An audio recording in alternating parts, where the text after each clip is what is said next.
Hi everyone, on today's program we have a great guest. Halo semuanya. Dalam program hari ini, kita memiliki tamu istimewa, Komodor Angkatan Laut Kerajaan Stephen Jeremy, yang pernah memimpin 4 kapal perang di Skuadron Perusak kelima dan Armada Udara Angkatan Laut Inggris. Ia bertugas dalam Perang Falklands, serta di Laut Adriatik selama kampanye Bosnia dan Kosovo. Ia kemudian pensiun setelah menjalani tur operasional pada tahun 2007 sebagai Direktur Strategi di Kedutaan Besar Inggris di Afghanistan. Ia juga menulis buku Strategy for Action, Using Force Wisely in the 21st Century. Jadi, terima kasih banyak telah hadir. Sekarang ini tidak banyak pembicaraan tentang strategi di Eropa, lebih banyak bahasa normatif, saya melihat itu. Jadi sangat senang Anda bisa hadir di program ini. Terima kasih. And so I'm very happy to have you on the program, so thank you. It's a pleasure. I'm a great... Sorry, Hilon. Så här är Thoughts more story för Glenn, and vi procurar måls with Tadmorn, Bikipimber, Mamilik Svatho, Dunta Berbinding Ande. Chat with you. I appreciate that. And whenever Saya menghargai itu. Saat kita berbicara tentang Rusia, kita biasa merujuk pada Putin atau mempersonifikasikannya. Tapi apa sebenarnya strategi Rusia? Saya selalu menekan bahwa salah satu kelemahan yang kita miliki di Eropa saat ini adalah kita tidak lagi membahas kekhawatiran keamanan atau strategi pahlawan kita. Memang, jika kita ingin membicarakan strategi, maka pertama-tama kita harus memahami apa yang menjadi kekhawatiran mereka. Apa masalah keamanan mereka, dan bagaimana mereka menanggapinya. Dari sudut pandang saya, hal itu sering membuat kita berada dalam semacam kekosongan strategis. Jika segala sesuatu harus dijelaskan seolah-olah terjadi dalam kekosongan, maka semuanya akan dikaitkan dengan ambisi teritorial, upaya memulihkan Uni Soviet, dorongan seperti Hitler, atau sekadar DNA imperialistik. It's a timeless yang dalam lagi. Namun, dalam pendekatan Rusia terhadap perang ini, perang pada hari pertama sangat berbeda dengan perang hari ini. Saya pun, memiliki pandangan analik, mengenai strategi militer Rusia atau evolusinya. Russia's military strategy or the evolution of it. I think it comes really from my own... Saya rasa hal itu benar-benar berasal dari pelatihan diri saya sendiri. Ketika saya berada di Angkatan Bersenjata Inggris, jika saya melihat ke belakang, saya kecewa dengan betapa buruknya pengajaran strategi saat itu. Dan jika pengajarannya buruk di militer, maka di bidang lain, seperti diplomasi atau hal-hal semacam itu, Glenn, keadaannya bahkan lebih buruk. Itulah sebabnya saya menulis buku tersebut. Saya menerbitkannya pada tahun 2011. Sekarang sudah tidak dicetak lagi. Tapi saya melakukannya karena saya merasa kita telah kehilangan pemahaman tentang bagaimana menyusun strategi. Dan ketika saya melihat ke belakang sekarang, kita punya Afghanistan, Irak, Libya, Suriah, dan sekarang perang Rusia, Ukraina. Semuanya menurut saya merupakan kekalahan atau kemunduran bagi Barat. Dan semuanya, saya pikir, disebabkan oleh pemikiran strategis yang buruk. Jadi sayangnya, saya khawatir buku saya tidak memberikan forward yang diharapkan. Unless itu masih membuat kesalahan yang sama.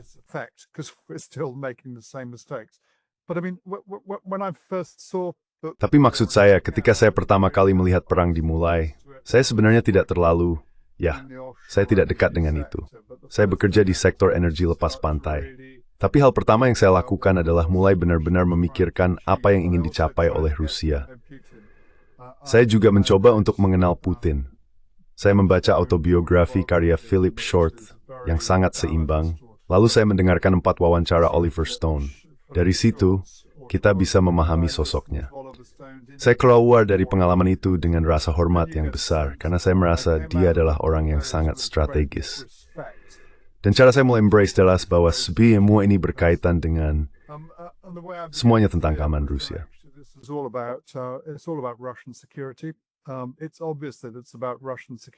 Sudah jelas bahwa ini berkaitan dengan keamanan Rusia ketika kita melakukan analisis. Hal ini sudah jelas bagi banyak pemikir Barat yang cerdas sejak awal tahun 90-an. Tokoh yang paling menonjol adalah George Kennan, yang mengatakan bahwa ini akan menjadi kesalahan terbesar yang bisa dibayangkan. Dan saya pikir ia terbukti benar. Jadi saya melihat strategi Rusia sebagai sesuatu yang terus berkembang. Sebenarnya ada 5 tahap. Tahap pertama adalah operasi militer khusus, yang oleh banyak orang dianggap sebagai invasi untuk merebut Ukraina. Saya tidak pernah melihatnya seperti itu, karena jelas bahwa dengan hanya 190.000 pasukan, banyak di antaranya adalah milisi Donbas, itu tidak cukup untuk lebih besar dari Irak.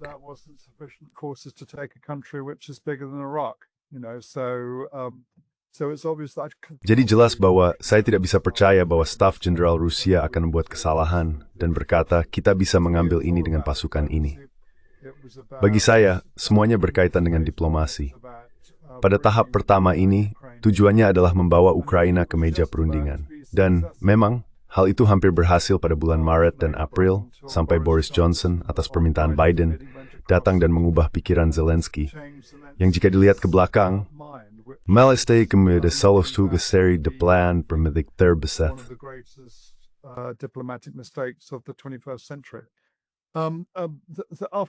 Setelah itu, ketika menjadi jelas bahwa NATO akan mendukung Ukraina dan bahwa ini akan menjadi perang, saya pikir Rusia beralih dari apa yang pada dasarnya merupakan operasi diplomatik yang didukung oleh kekuatan militer, menjadi situasi di mana mereka menerima bahwa mereka harus bertempur. Jadi, kita melihat penarikan operasional pada fase kedua, dari April hingga September 2022, dan kemudian apa yang saya sebut sebagai reposisi strategis, serta pengembangan garis Surovikin. Pada dasarnya itu adalah posisi yang terkonsolidasi, mempertahankan sebanyak mungkin wilayah Donbas, sembari melakukan remobilisasi. Dan memang Rusia berbicara tentang mobilisasi untuk perang selama 30 bulan, sejauh yang saya ingat.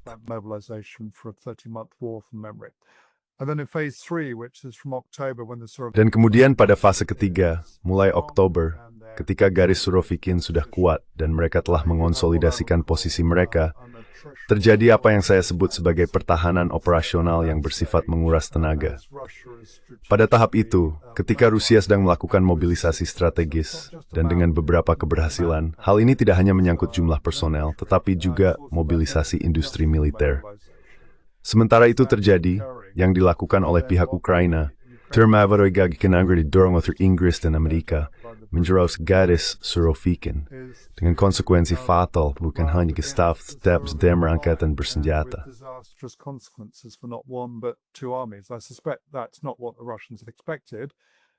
Saya curiga itu bukan yang diharapkan oleh pihak Rusia, tetapi karena salah satu tujuan militer mereka adalah demilitarisasi, hal itu justru membantu mereka. Pasukan Ukraina menghabiskan tentaranya melawan garis pertahanan yang hampir tak tertembus, tanpa keunggulan udara atau hal-hal lain yang biasanya dibutuhkan. Saya pikir kemudian kita memasuki periode dari akhir tahun 23 hingga sekarang, yang bisa saya sebut sebagai ofensif atrisi. Pada tahap ini, Rusia berada dalam posisi mobilisasi yang kuat dan mulai bergerak maju. Ini adalah ofensif atrisi, dan tujuannya adalah untuk terus melemahkan kekuatan bersenjata Ukraina sambil mulai mengamankan sasaran teritorial.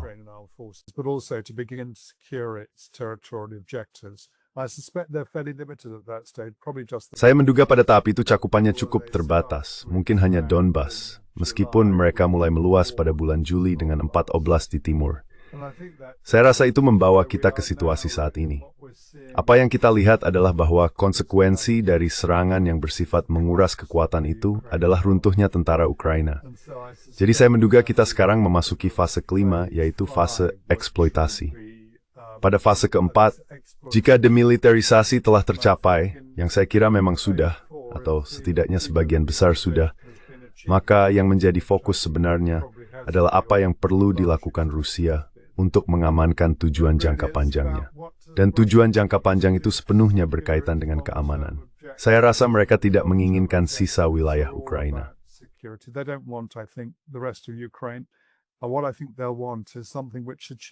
Menurut saya, yang mereka inginkan adalah sesuatu yang dapat mencapai tujuan keamanan mereka. Saya pikir ada versi minimalis dan versi maksimalis.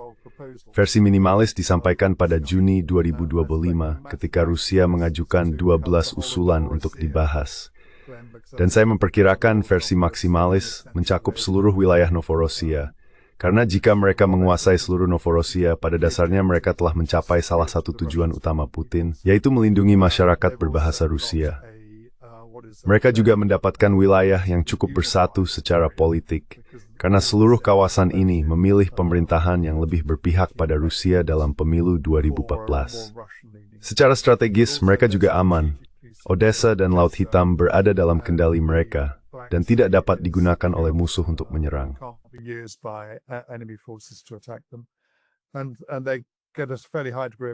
Dan mereka memiliki tingkat kendali yang cukup tinggi atas apa yang masuk dan keluar dari Ukraina, berkat kendali mereka atas pelabuhan laut. Jadi saya pikir itulah fase pertama yang sedang kita jalani. Sayangnya, saya tidak melihat hanya analisis strategis yang seharusnya penting untuk dilakukan dalam rangka melancarkan kampanye militer, jika itu memang pernah dianggap ide yang baik oleh NATO di Ukraina. Saya tidak berpikir itu ide yang baik, namun tidak ada analisis semacam itu yang dilakukan. Saya tidak melihat adanya analisis strategis seperti ini, karena menurut saya di Barat kita terbuai oleh narasi politik kita sendiri. Seperti yang sudah saya katakan sebelumnya di acara Daniel Davis, Barat digerakkan oleh narasi politik, sedangkan Rusia oleh narasi strategi militer.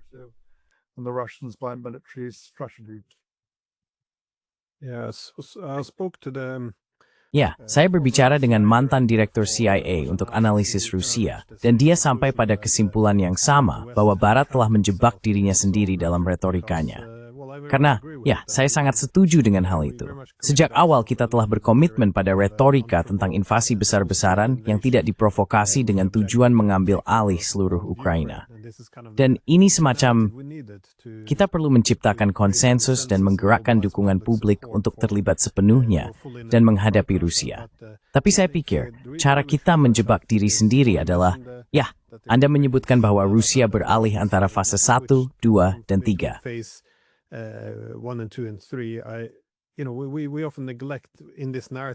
Kita sering mengabaikan dalam narasi ini bahwa kita harus menyensor beberapa informasi.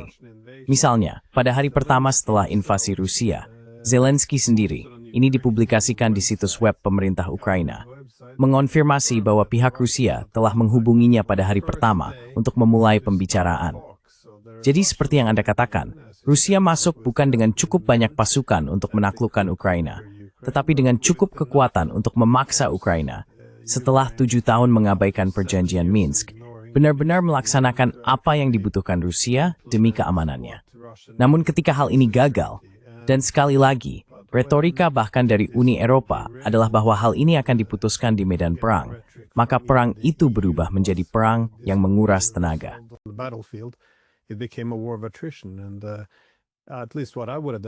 Setidaknya, apa yang akan saya sarankan dalam perang yang menguras tenaga adalah jangan mempertahankan terlalu banyak wilayah dengan jalur pasokan yang tipis, karena itu membuat posisi sangat rentan.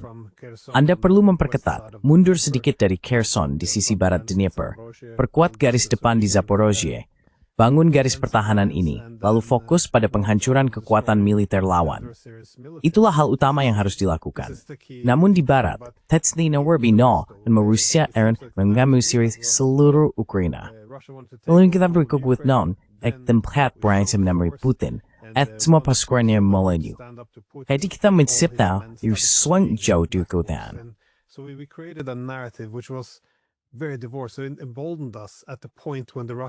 Hal itu membuat kami semakin berani tepat pada saat Rusia sedang memperkuat diri, mempersiapkan garis pertahanannya. Saya akan mengatakan itu adalah kesalahan strategis besar. Saya hanya punya satu pertanyaan tentang Odessa, karena Odessa tampaknya menjadi garis merah bagi Inggris dan Prancis juga. Mereka sangat menghargai Odessa. Namun bagi Rusia, ini bukan hanya soal mendapatkan lebih banyak kendali atas Laut Hitam. Hal itu juga akan menghubungkan mereka dengan Transnistria atau Pridnestrovie. Dan itu menjadi masalah sekarang karena NATO tampaknya meningkatkan ambisinya di Moldova. Itu akan menjadi insentif tambahan. Apakah Anda melihat kemungkinan bentrokan terkait Odessa? Atau sejauh mana orang Eropa akan berusaha mempertahankan Odessa, setidaknya? Itu pertanyaan yang sangat bagus.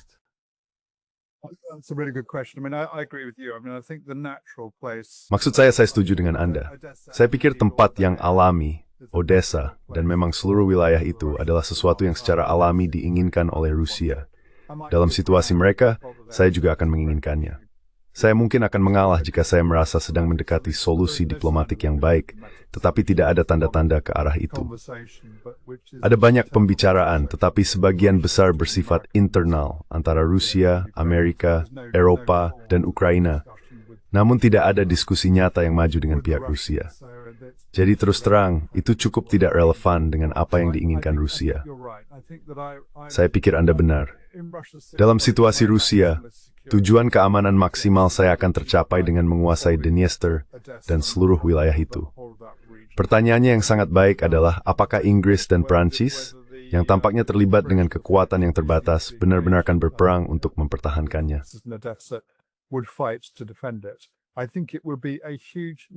Saya pikir itu akan menjadi kesalahan besar untuk melakukannya, karena pasukan tersebut akan dimusnahkan. Mereka akan melakukannya tanpa keunggulan udara, dan mereka akan melakukannya melawan tentara yang sudah sangat berpengalaman dalam pertempuran. Mungkin tentara paling berpengalaman di dunia saat ini, yaitu Rusia. Saya akan mengatakan yang kedua, terbaik mungkin adalah Ukraina, dan mereka telah dikalahkan oleh Rusia, atau sedang dalam proses dikalahkan. Jadi saya pikir pertanyaan mendasar bagi Inggris dan Prancis adalah, apakah mereka siap menanggung tingkat korban yang sangat tinggi, yang menurut saya mereka belum mempersiapkan rakyatnya untuk itu, demi mempertahankan sesuatu yang menurut saya bersifat periferal terhadap kepentingan keamanan masing-masing negara tersebut.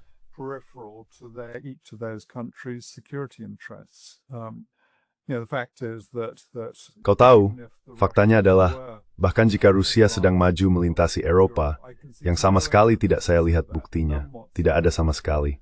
Dan memang, segala yang dikatakan Rusia justru menunjukkan hal sebaliknya.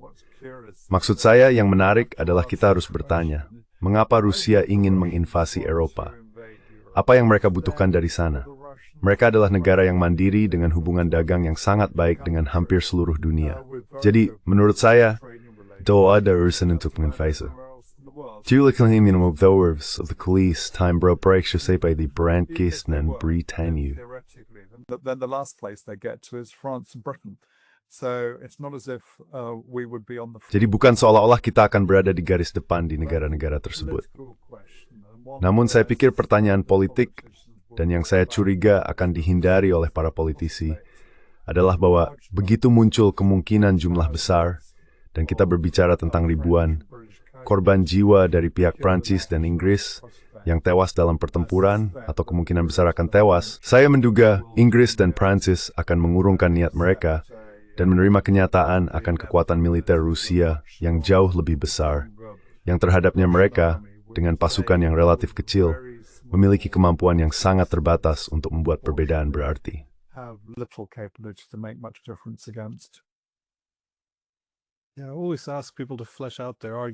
Ya, saya selalu meminta orang untuk menjabarkan argumen mereka ketika mereka mengatakan bahwa setelah Ukraina, Rusia akan mengambil alih Polandia.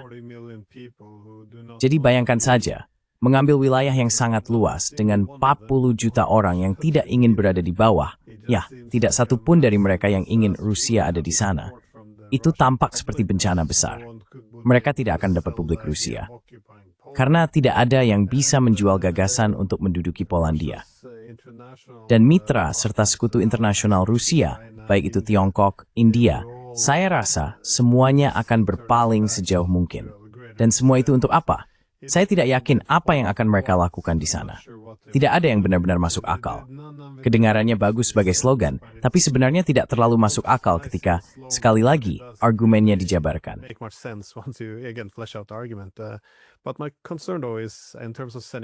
Namun, kekhawatiran saya tentang pengiriman pasukan adalah ilusi pengendalian eskalasi. Gagasan bahwa kita bisa memulai pertempuran langsung dan tetap mengendalikan kemana arahnya. Jika pihak Eropa mulai kalah, apa yang akan kita lakukan? Situasinya akan berubah. Atau, dalam kasus yang lebih kecil kemungkinannya, jika pihak Rusia mulai kalah, bagaimana mereka akan merespons? Saya rasa kita belum benar-benar memikirkannya secara matang. Hanya ada gagasan seperti, sekarang kita menghadapi Putin. Itu giwantaiti. Tapi, pemanam di musuh Ukraina. Maaf inja, api hamarkan ingin berfaham berbeda senal ke Rusia. Cengthir tat. Analyze the various variables. I never thought they did, and I think it's a simple. Saya tidak pernah berpikir mereka melakukannya. Dan saya rasa sesederhana itu. Saya pikir saya sudah menyebutkan kepada Anda apa yang kita bahas lewat email. Sekitar 3 bulan lalu saya menulis sebuah artikel tentang keseimbangan kekuasaan. Dalam artikel itu saya meninjau dasar-dasar keseimbangan kekuatan militer. Sebenarnya keseimbangan antara dua hal. Yang pertama adalah kapasitas industri di tingkat strategis. Dan yang kedua adalah sumber daya energi untuk menggerakkan kapasitas industri tersebut. Ukraina lemah dalam keduanya. Mereka memiliki basis industri yang relatif terbatas, yang semakin terkikis oleh serangan strategis Rusia. Dan mereka memiliki sumber daya energi yang relatif terbatas yang masih bergantung pada Rusia.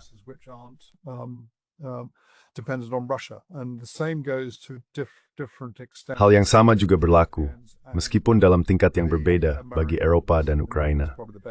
Amerika mungkin berada dalam posisi terbaik di antara ketiganya, sementara Rusia adalah pengekspor energi, dan seperti yang telah kita lihat, memiliki kapasitas industri untuk memproduksi, misalnya, sebanyak peluru kaliber 105 mm, seperti seluruh negara barat. Jadi, dalam satu langkah, mereka telah menunjukkan bahwa mereka berada dalam posisi yang kuat. Saya tidak pernah berpikir bahwa Ukraina bisa menang. Saya juga berpikir bahwa bahkan jika Ukraina sepenuhnya didukung oleh NATO, sekalipun dalam perang konvensional melawan Rusia, kita akan kalah. Dan alasan saya mengatakan itu adalah kemampuan pada akhir perang dingin.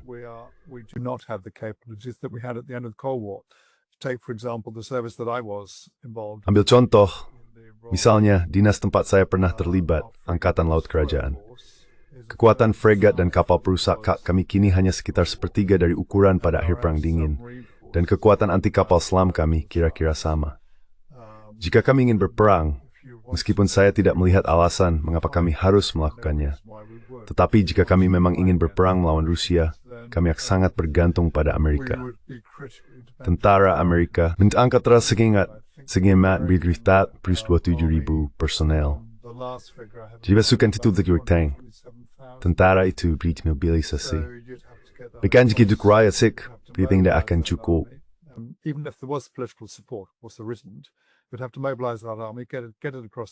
Kau harus memobilisasi pasukan itu dan membawanya melintasi Atlantik, di mana pasukan tersebut akan rentan terhadap peperangan kapal selam dan ranjau. Lalu, kau harus memikirkan kapasitas industri di Eropa, yang sekali lagi sangat rentan terhadap pemboman strategis oleh Rusia, dan kita tidak bisa berbuat apa-apa soal itu. Salah satu tugas saya di Angkatan Laut adalah sebagai komandan kapal perusak dan saya bisa katakan bahwa kita tidak memiliki kemampuan pertahanan udara terhadap rudal hipersonik dimanapun di Eropa. Saya juga tidak yakin Amerika benar-benar memilikinya. Mungkin sedikit dengan sistem yang dikenal sebagai TAAD, tetapi tidak. Saya rasa kita tidak memiliki kemampuan untuk menang. Jadi saya tidak berpikir Ukraina pernah memiliki kemampuan itu.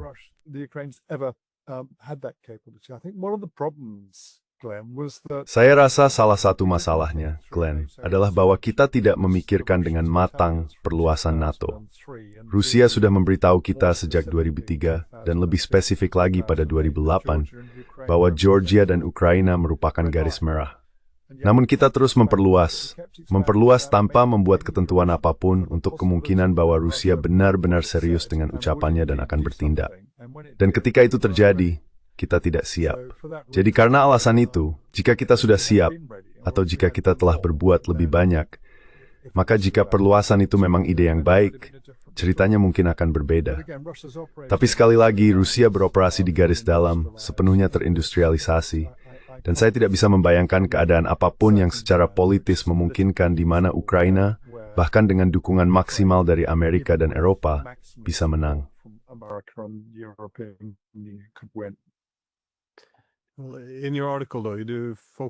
Namun, dalam artikel Anda banyak menyoroti peran kemampuan industri dan tentu saja logistik.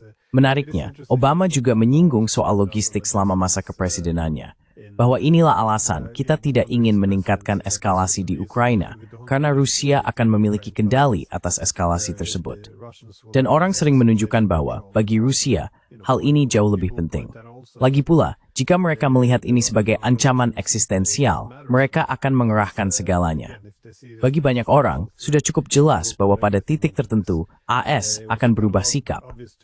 Memang, dalam program saya pernah menghadirkan mantan Kepala Angkatan Bersenjata Jerman, Jenderal Harald Kujat, dan ia menyampaikan hal yang sama. Bagi Rusia, mereka akan mengerahkan segalanya, karena ini menyangkut eksistensi mereka.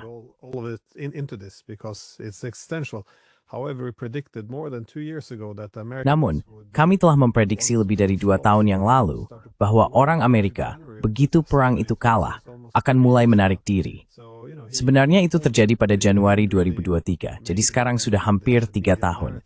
Jadi kamu tahu, dia sudah memperkirakannya, tapi hal itu tidak benar-benar memengaruhi narasi media. Namun, kamu menyebutkan kesulitan melindungi diri dari senjata Rusia, Oreshnik. Kalau tidak salah kamu bilang begitu. Dan bagaimana senjata itu bisa menyerang pelabuhan strategis negara-negara NATO. Jadi seluruh peperangan bisa berhenti secara tiba-tiba. Tapi apakah kamu melihat kemungkinan sekarang terjadinya perang langsung antara NATO dan Rusia? Dan apakah kamu punya perkiraan tentang bagaimana hal itu akan benar-benar terjadi?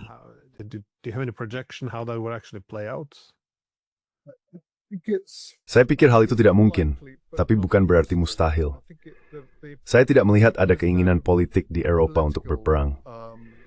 Skenario yang mengkhawatirkan, meskipun kecil kemungkinannya, adalah ketika kendali atas eskalasi lepas dan kita berakhir dalam situasi saling membalas.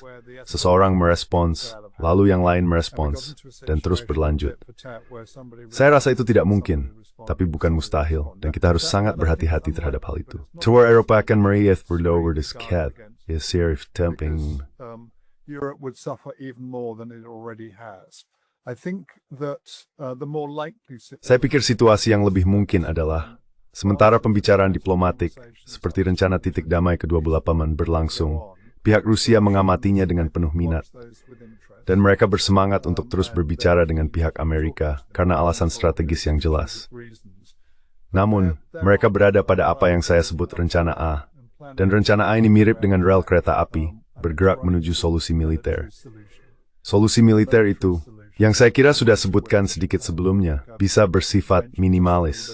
Rencana 12 poin tanggal 25 Juli yang mencakup 4 oblast dan Crimea, atau bersifat maksimalis, yaitu benar-benar merebut kembali seluruh wilayah Novorossiya.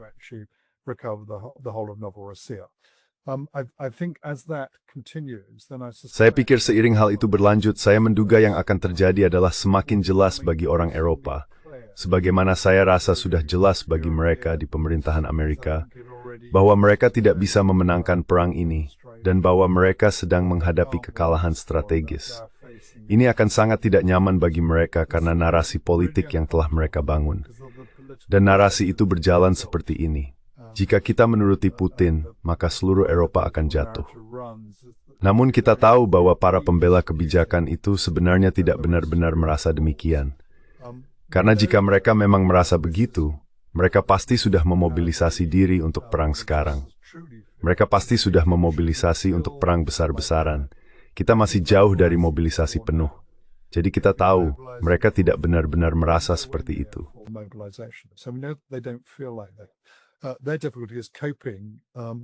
Kesulitan mereka adalah menghadapi semakin dangkalnya narasi politik seiring Rusia bergerak menuju kemenangan militer. Ketika Rusia semakin mendekat, saya pikir mereka hanya harus menelan kenyataan dan menerima bahwa ini adalah kesalahan besar. Kesalahan strategis besar yang sudah diprediksi sejak tahun 1990 dan lagi pada tahun 1996, seperti yang saya katakan oleh George Kennan. Saat hal itu berkembang, akan menarik untuk melihat dampaknya. Saya menduga dampak politik terhadap dua institusi NATO dan Uni Eropa bisa sangat mendalam. Saya juga memperhatikan konsekuensi ekonomi dari perang sanksi yang saya sebut dalam sebuah artikel untuk Naval Review kami pada tahun 2022 sebagai sanksi boomerang.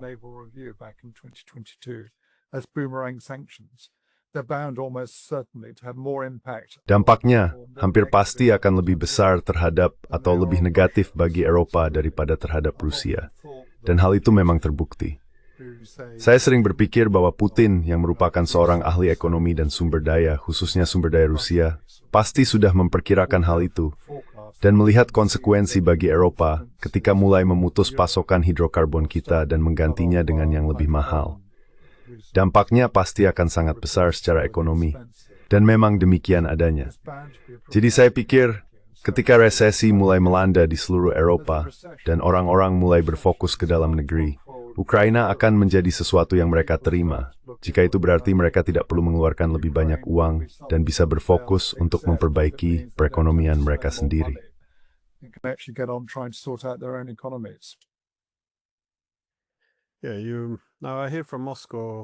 Sekarang, saya juga mendengar dari Moskow. Setidaknya kesan saya adalah bahwa jika ada jalur diplomatik yang baik terbuka, mereka akan mengambilnya. Tapi mereka kurang lebih berasumsi bahwa hal itu tidak akan kemana-mana, bahwa Trump akan membuat beberapa pendekatan, lalu orang Eropa akan ikut campur, dan dia akan harus berbalik arah. Dan ya, pada dasarnya disitulah kita berada hari ini. Saya senang Anda menyebut George Kennan, karena pada tahun 1998, dia memberikan wawancara terkenal dengan Friedman, The New York Times. Dia menyampaikan pandangan bahwa dia percaya ekspansi NATO akan memulai perang dingin baru. Dan dia juga memprediksi bahwa setelah beberapa waktu akan ada respons keras dari Rusia. Pada saat itu, orang-orang yang mendukung perluasan NATO pada dasarnya akan membenarkan ekspansi tersebut berdasarkan reaksi Rusia.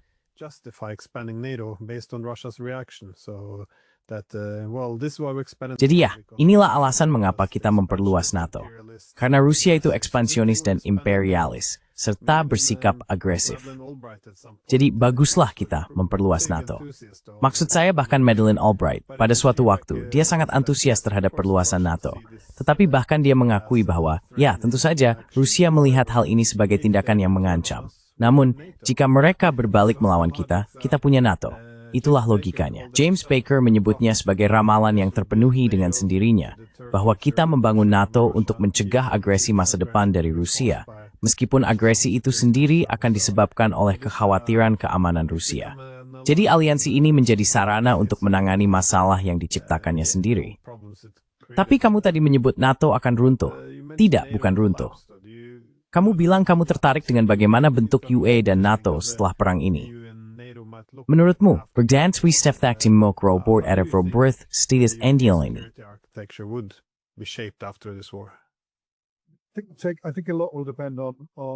Saya pikir banyak hal akan bergantung pada penilaian masing-masing negara. Saya menulis dalam sebuah artikel di Responsible Statecraft bahwa NATO ada untuk menghadapi ancaman yang diciptakan oleh keberadaannya sendiri, namun secara militer tidak mampu menentang ancaman yang ditimbulkan oleh keberadaannya itu.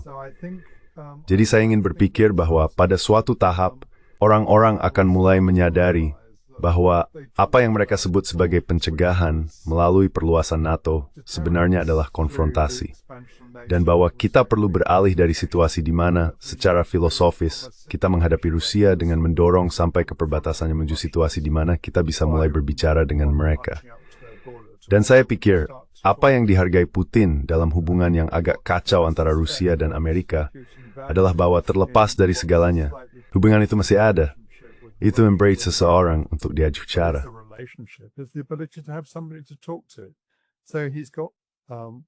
Jadi dia punya Trump dan timnya untuk diajak bicara. Dan percakapan itu mungkin tidak mudah, tapi jauh lebih baik daripada percakapan manapun dari Eropa.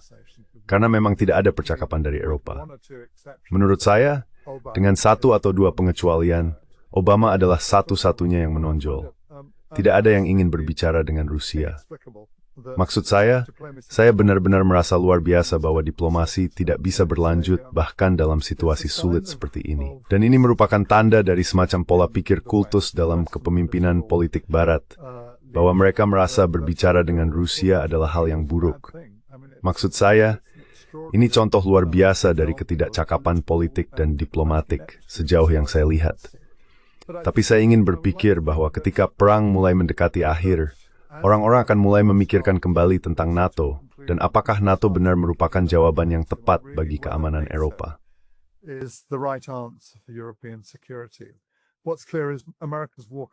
Yang jelas adalah bahwa Amerika mulai menarik diri, dan saya bisa memahami alasannya.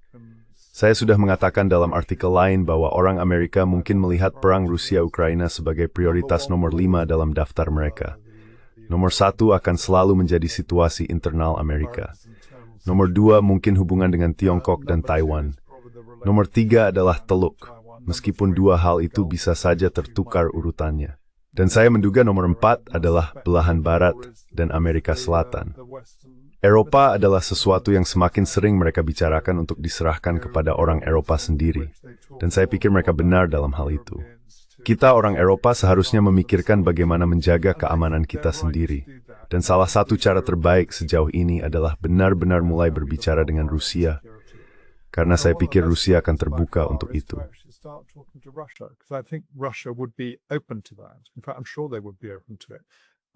Sebenarnya saya yakin mereka akan terbuka terhadap hal itu. Saya menduga kita telah kehilangan banyak nilai ekonomi dari hubungan dengan Rusia, karena saya pikir Rusia kini telah beralih arah ke Tiongkok dan India, ke negara-negara BRICS, dan tidak lagi membutuhkan Eropa secara ekonomi. Itu akan menjadi kerugian besar bagi banyak negara Eropa, terutama yang lebih kecil. Namun saya menduga bahwa jika kita bisa mencapai situasi di mana ada hubungan yang lebih kooperatif dengan Rusia, hubungan di mana kita mulai membicarakan keamanan yang bersifat kerjasama bukan konfrontatif, mungkin melalui naungan OSCE, di mana Rusia merupakan anggotanya, maka kita mungkin benar-benar bisa mulai membuat kemajuan.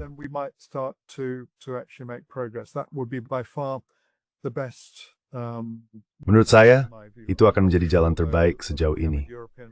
Namun, saya tidak yakin bahwa kita memiliki kepemimpinan politik Eropa yang sudah siap untuk itu. Mungkin hal itu akan berubah ketika orang Eropa mulai menyadari bahwa mereka telah, saya tidak berpikir para pemimpin Eropa telah berbohong kepada rakyatnya, tetapi saya memang berpikir mereka telah menipu mereka melalui putaran kata, melalui penciptaan narasi politik, dan melalui ketidaksediaan untuk mendengarkan apapun yang mungkin menantang narasi tersebut. Beralih ke Uni Eropa, saya selalu merasa bahwa pada suatu saat, kemungkinan besar Uni Eropa akan runtuh. Itu karena adanya paradoks di dalam Uni Eropa. Ini adalah sekelompok negara yang bersatu, namun tidak memiliki sistem politik yang terpadu. Uni Eropa bukanlah sebuah negara.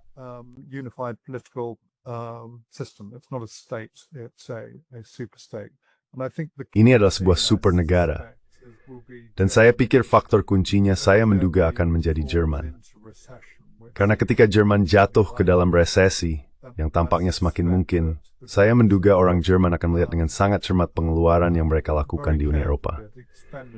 Dan jika pengeluaran itu mulai menurun, atau jika mereka memutuskan untuk mengeluarkan lebih sedikit di Uni Eropa, dan saya akan melakukan hal yang sama jika berada di posisi mereka, maka muncul pertanyaan, untuk apa Uni Eropa itu? Karena tentu saja banyak hal dalam Uni Eropa selain pasar bersama mungkin merupakan hal yang baik.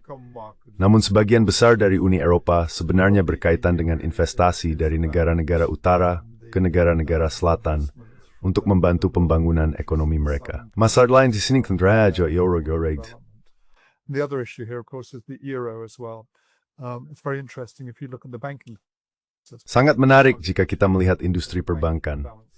Sistem Target 2 yang melacak ketidakseimbangan perbankan antara Jerman khususnya dan negara-negara utara lainnya dengan negara-negara selatan membuat sulit untuk melihat bagaimana ketidakseimbangan atau utang di dalamnya dapat diperbaiki. Jadi saya menduga kita akan melihat sebuah keruntuhan ekonomi. Dan ketika keruntuhan itu terjadi, mungkin kata itu terlalu kuat, mungkin juga tidak. Tetapi saat itu terjadi, saya pikir orang-orang akan mulai berpikir jauh lebih banyak dalam konteks negara mereka sendiri, daripada berusaha mempertahankan sebuah institusi. Yang saya khawatir, selama 3 atau 4 tahun terakhir, dalam kampanye tertentu ini, telah menunjukkan banyak kelemahan mendasarnya.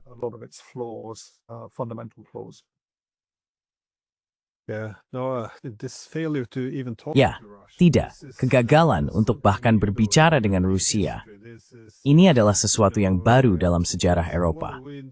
Kamu tahu, aku tidak akan mengatakan bahwa kita yang menciptakan diplomasi, tapi sampai batas tertentu kita memang menciptakan diplomasi modern, dan sekarang kita bahkan tidak bisa berbicara dengan Rusia lagi.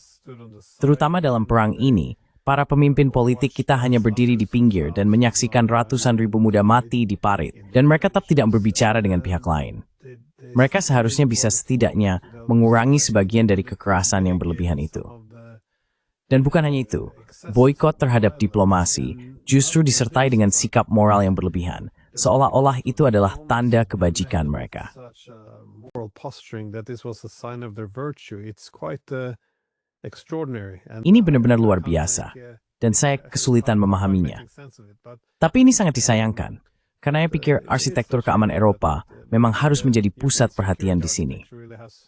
Pada tahun 1990-an, kita sebenarnya bisa mengintegrasikan Rusia ke dalam arsitektur keamanan Eropa. Memang itu adalah strategi utama Rusia setelah Perang Dingin. Semua yang mereka inginkan, kekuatan pendorong, strategi besar mereka, adalah untuk terintegrasi ke dalam Eropa yang lebih luas, untuk mendapatkan tempat di meja perundingan. Inilah sebabnya saya setuju dengan Anda bahwa OSCE bisa menjadi organisasi tersebut. Organisasi itu dibentuk untuk tujuan ini, sebagai arsitektur keamanan yang inklusif berdasarkan kesepakatan Helsinki dan Piagam untuk Eropa baru.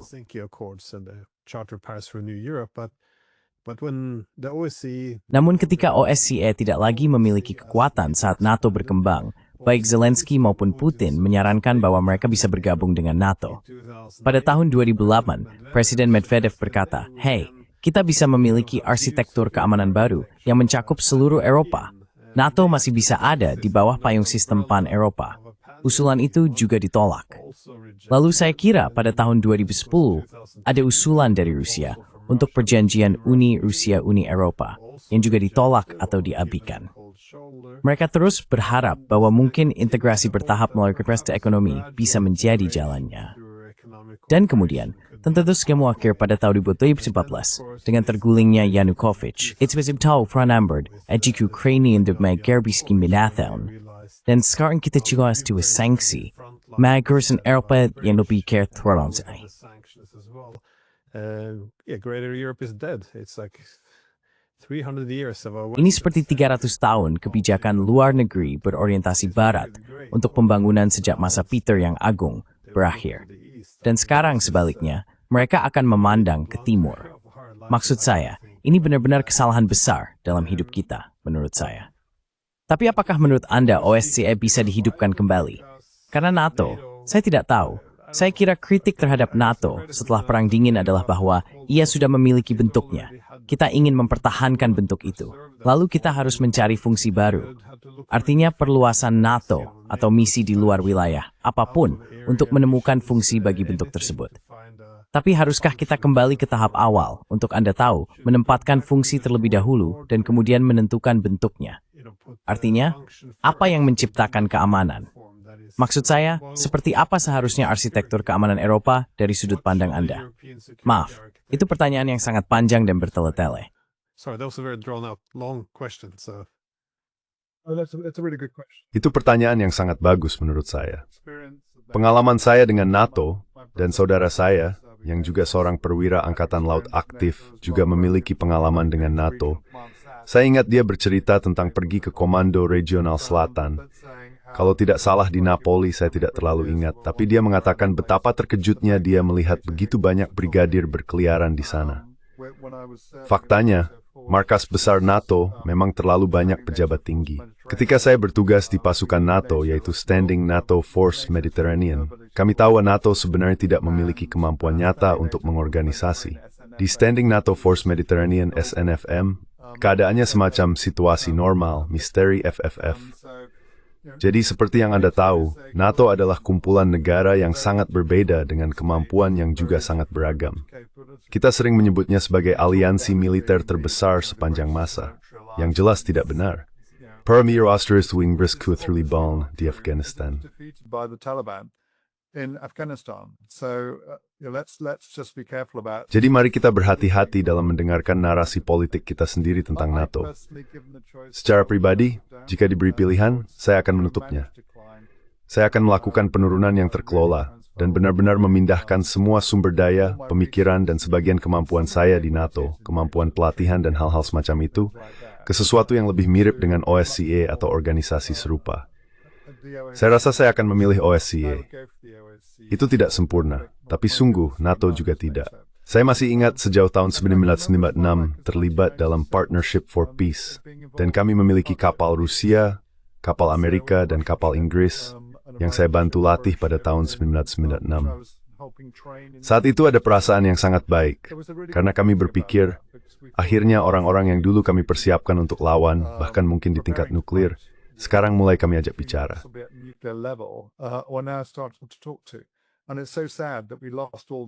Dan sangat menyedihkan bahwa kita kehilangan semua kesempatan itu, termasuk yang sudah kamu sebutkan. Namun, menurut saya akan menutup NATO. Pengambilan keputusan di NATO benar-benar sulit. Kamu tahu, setiap negara membuat keputusan, lalu masing-masing harus merujukkannya kembali ke ibu kotanya. Dan saya pikir gagasan bahwa sebuah organisasi yang dirancang untuk menghadapi Rusia bisa berkembang, ya, kita bisa saja mengatakan bisa berkembang, tapi jelas belum terjadi.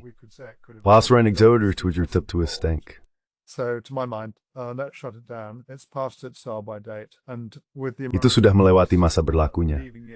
Dan dengan orang-orang Amerika yang akan pergi juga, saya pikir kita orang Eropa benar-benar perlu memikirkan bagaimana menjaga diri kita sendiri. Saya masih belum begitu mengerti mengapa kita begitu khawatir tentang kepergian Amerika.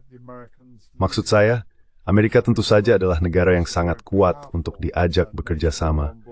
Tetapi mereka tidak selalu bertindak demi kepentingan Eropa.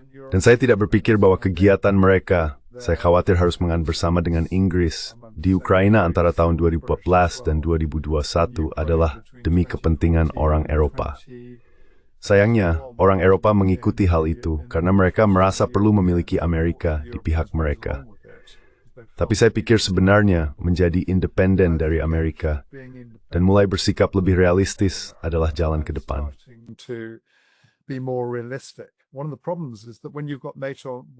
Salah satu masalahnya adalah ketika Anda memiliki NATO, ketika Amerika ada di pihak Anda merasa bisa melakukan apa saja. Dan saya pikir ini adalah salah satu risiko yang dihadapi negara-negara Baltik. Mereka berpikir bahwa karena mereka memiliki orang kuat terbesar di planet ini di pihak mereka, mereka bisa dengan mudah menghadapi Rusia dan mencoba menantangnya. Kesalahan besar. Amerika adalah kekuatan maritim yang sangat kuat dan kekuatan udara yang sangat kuat, tetapi dalam hal pasukan darat mereka relatif lemah dibandingkan misalnya dengan Rusia dan Tiongkok. Jadi semuanya tergantung pada konteksnya. Dan kita hidup di benua Eropa, jadi saya berpikir secara independen dan mempertimbangkan struktur keamanan yang didasarkan bukan konfrontasi.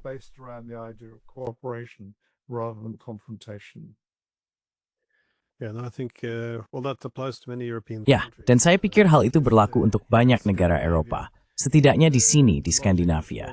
Logikanya adalah, ya, NATO sangat membantu kami selama Perang Dingin, tetapi mereka tampaknya tidak mau menerima bahwa zaman telah berubah.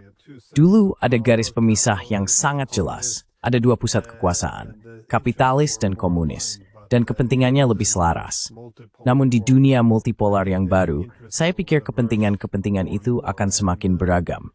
Jadi tampaknya, setidaknya di bagian dunia ini, orang-orang Skandinavia menanggapi multipolaritas dengan mencoba memperkuat posisi Amerika di sini.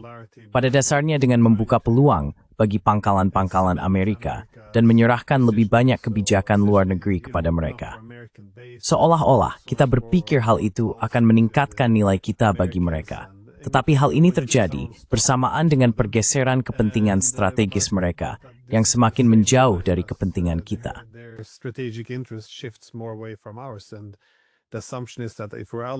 Dan asumsi yang ada adalah bahwa jika kita sekutu, maka kepentingan kita akan sama. Tapi menurut saya, ya, cukup jelas bahwa kepentingan itu bisa berubah secara drastis. Ini selalu menjadi masalah antara Eropa dan Amerika karena adanya kehadiran Amerika yang begitu kuat di Eropa. Dan tentu saja mereka berperan sebagai penenang. Mereka menyediakan keamanan setelah Perang Dunia II dan perjanjian perdagangan yang sangat menguntungkan. Namun karena kedekatan ini, hal tersebut menjadi pedang bermata dua. Entah orang menjadi terlalu pro-Amerika sampai-sampai bersedia menyerahkan kebijakan luar negerinya sendiri, atau mereka sangat anti-Amerika.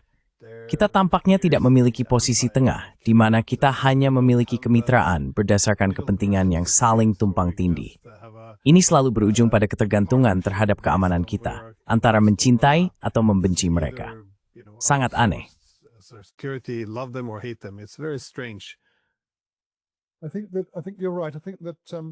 Saya pikir kamu benar.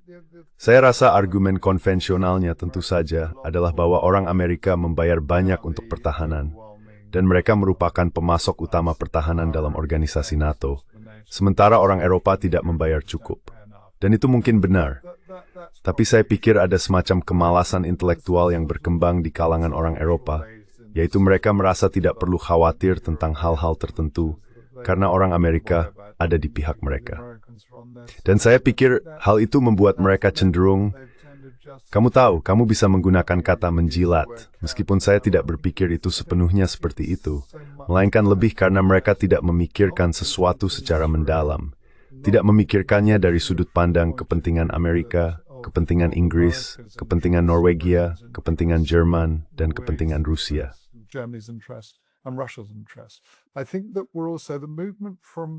Saya pikir kita juga sedang menyaksikan pergerakan menuju dunia multipolar. Namun menurut saya dunia ini akan terasa lebih seperti dunia tripolar, karena ketika saya melihat bagaimana Tiongkok berkembang sebagai kekuatan industri terbesar di dunia, dan bagaimana Rusia telah membuktikan dirinya baik dalam perang maupun secara industri. Dan jika kita melihat ekspor energi, Rusia adalah pengekspor minyak terbesar kedua, saya kira. Dan mengekspor gas terbesar. Daar was snel export hydrocarbon strooteslar. Rusia during late decarbonization. Die het is wanneer ook was, het is verred en reeks begrijpt bij dat stir. Very powerful nations who prove themselves as powerful.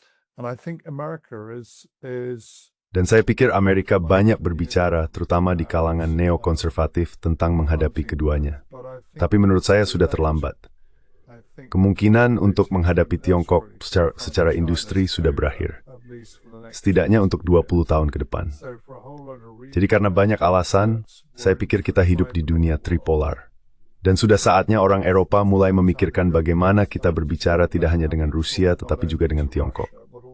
Zie het hebben bevakapan ith tot wie leads bereid uit de partij, lebih break met de oorlog en diplomaat, no leek dat het al, but we were Sam Draven bisten straight, teamed. Malis.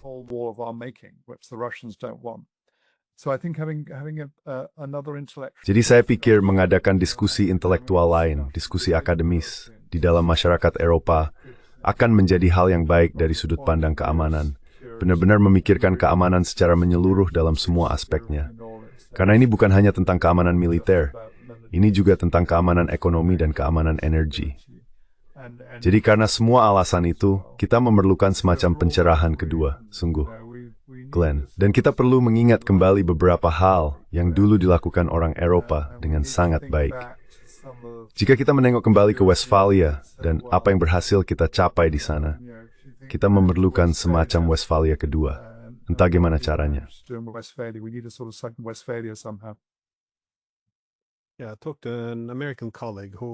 Ya, saya berbicara dengan seorang rekan Amerika yang mengatakan bahwa dari pembicaraan di Washington, diskusi yang mereka lakukan tentang penyesuaian terhadap dunia multipolar baru, di mana fokus strategis dan sumber daya Amerika akan bergeser dari Eropa, sebenarnya berkisar pada seperti apa hubungan itu seharusnya.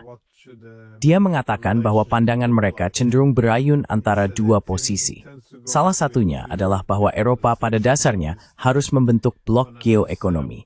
Inses tau vamer, wanneer ze die steenwerken youth en mo painted. Full economic loyalty to the United States, so US technologies, energy.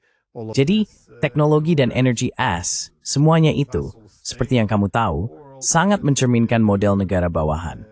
Atau sebagai alternatif, mereka mencoba mengekstraksi sedikit lebih banyak dalam hal sumber daya, yaitu membuat industri-industri kunci berpindah ke seberang Atlantik dan memusatkan kekuasaan di sana. Namun sekali lagi, seperti yang kamu katakan, kita seharusnya memiliki diskusi kita sendiri di Eropa. Apa yang baik bagi kita? Di mana posisi kita di dunia? Bagaimana Eropa akan mempertahankan kesatuannya di dunia pasca Amerika atau multipolar? Apa arti keamanan? Seperti apa seharusnya hubungan kita dengan Rusia dan Tiongkok? Idealnya, percakapan-percakapan itu tidak hanya berupa slogan emosional, tetapi tampaknya masih jalan panjang untuk mencapainya. Bagaimanapun, apakah aku punya pemikiran terakhir sebelum kita akhiri?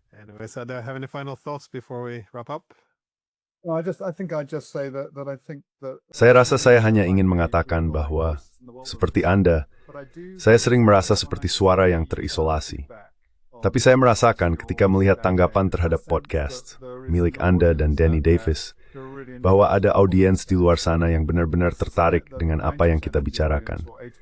Saya menduga bahwa 80 atau 90% audiens masih mengikuti narasi politik yang sedang didorong keluar sana.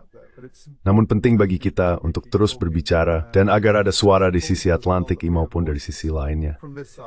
Jadi ini adalah secara panjang untuk mengucapkan terima kasih. Karena saya pikir podcast Anda dan juga milik Ielin sangat berpenting dalam memberuang bagi pemikiran independen. Providing people with independent thought. As soon as I hear somebody say, "Oh, so and so is a Putin," Begitu saya mendengar seseorang berkata, "Oh, si Anu itu penggemar Putin," dan mereka juga bilang begitu tentang saya yakin, saya langsung berpikir bahwa mereka sudah kalah dalam argumen, karena mereka sebenarnya tidak benar-benar menanggapinya. Itu seperti dalam istilah sepak bola, menyerang pemain, bukan bolanya. Mari kita setidaknya menanggapi argumennya sekarang dan mulai membuka diskusi ini, supaya kita bisa memiliki percakapan intelektual yang benar-benar dibutuhkan. Dan jadi, terima kasih Glenn atas semua kerja keras yang kamu lakukan. Nah, mendengar itu darimu adalah suatu kehormatan besar. Jadi, terima kasih banyak. It's a great honor, so thank you very much.